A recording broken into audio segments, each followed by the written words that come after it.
नमस्कार भक्तजनों। आज आषाढ़ मास की एकादशी है और आज की जो एकादशी है उसको योगिनी एकादशी बोलते हैं। और आज हम उसी एकादशी के महात्म की कथा सुनेंगे। तो जो पद्म पुराण में वर्णित है, पद्म पुराण आषाढ़ मास की योगिनी एकादशी का महात्म्य। युधिष्ठिर भगवान श्री कृष्ण से पूछते हैं, हे वासुदेव, आषाढ़ के कृष्ण पक्ष में जो एकादशी होती है उसका क्या नाम है? कृपया उसका वर्णन कीजिए। भगवान श्री कृष्ण बोले, नृपश्रेष्ठ, आषाढ़ के कृष्ण पक्ष की एकादशी का नाम योगिनी है। यह बड़े बड़े पातकों का नाश करने वाली है। संसार सागर में डूबे हुए प्राणियों के लिए यह सनातन नौका के समान है। तीनों लोकों में यह सारभूत व्रत है। अलकापुरी में राजाधिराज कुबेर रहते हैं। वे सदा भगवान शिव की भक्ति में तत्पर रहने वाले हैं। उनके हेममाली नाम वाला एक यक्ष सेवक था जो पूजा के लिए फूल लाया करता था। हेममाली की पत्नी बड़ी सुंदरी थी। उसका नाम विशालाक्षी था। वह यक्ष काम पास में आबद्ध होकर सदा अपनी पत्नी में आसक्त रहता था। एक दिन की बात है, हेममाली मानसरोवर से फूल लाकर अपने घर में ही ठहर गया और पत्नी के प्रेम का रसास्वादन करने लगा। अतः कुबेर के भवन में न जा सका। इधर कुबेर मंदिर में बैठकर शिव का पूजन कर रहे थे। उन्होंने दोपहर तक फूल आने की प्रतीक्षा की। जब पूजा का समय व्यतीत हो गया तो यक्षराज ने कुपित होकर सेवकों से पूछा, यक्षों, दुरात्मा हेममाली क्यों नहीं आ रहा है? इस बात का पता तो लगाओ। यक्षों ने कहा, राजन, वह तो पत्नी की कामना में आसक्त हो अपनी इच्छा के अनुसार घर में ही रमण कर रहा है। उनकी बात सुनकर कुबेर क्रोध में भर गए और तुरंत ही हेममाली को बुलवाया। देर हुई जानकर हेममाली के नेत्र भय से व्याकुल हो रहे थे। वह आकर कुबेर के सामने खड़ा हुआ। उसे देखकर कुबेर की आंखें क्रोध से लाल हो गईं। वे बोले, ओ पापी, ओ दुष्ट, ओ दुराचारी, तूने भगवान की अवहेलना की है। अतः कोढ़ से युक्त और अपनी उस प्रियतमा से वियुक्त होकर इस स्थान से भ्रष्ट होकर अन्यत्र चला जा।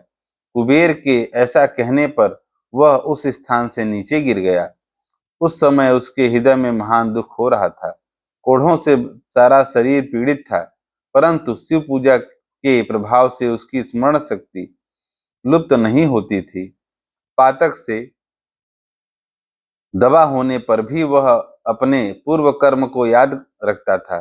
तदनंतर इधर उधर घूमता हुआ वह पर्वतों में श्रेष्ठ मेरुगिरी के शिखर पर गया। वहां उसे तपस्या के पुंज मुनिवर मार्कंडेय जी का दर्शन हुआ। पाप कर्मा यक्ष ने दूर से ही मुनि के चरणों में प्रणाम किया। मुनिवर मार्कंडेय ने उसे भय से कांपते देख परोपकार की इच्छा से निकट बुलाकर कहा, तुझे कोढ़ के रोग से ने कैसे दबा लिया? तू क्यों इतना अधिक निंदनीय जान पड़ता है? यक्ष बोला, हे मुने, मैं कुबेर का अनुचर हूँ। मेरा नाम हेममाली है। मैं प्रतिदिन मानसरोवर के फूल ले आकर शिव पूजा के समय कुबेर को दिया करता था। एक दिन पत्नी सहवास के सुख में फंस जाने के कारण समय का ज्ञान ही नहीं रहा। अतः राजाधिराज कुबेर ने कुपित होकर मुझे शाप दे दिया, जिससे मैं कोढ़ से आक्रांत होकर अपनी प्रियतमा से बिछुड़ गया। मुनि श्रेष्ठ, इस समय किसी शुभ कर्म के प्रभाव से मैं आपके निकट आ पहुंचा हूं। संतों का चित्त स्वभावतः परोपकार में लगा रहता है। यह जानकर मुझ अपराधी को कर्तव्य का उपदेश दीजिए। मार्कंडेय जी ने कहा, तुमने यहाँ सच्ची बात कही है, असत्य भाषण नहीं किया है, इसलिए मैं तुम्हें कल्याणप्रद व्रत का उपदेश करता हूँ। तुम आषाढ़ की कृष्ण पक्ष में योगिनी एकादशी का व्रत करो। इस व्रत के पुण्य से तुम्हारी कोढ़ निश्चय ही दूर हो जाएगी। भगवान श्री कृष्ण कहते हैं, ऋषि के ऐसे वचन कि ये वचन सुनकर हेममाली दंड की भांति मुनि के चरणों में पड़ गया। मुनि ने उसे उठाया, इससे उसको बड़ा हर्ष हुआ।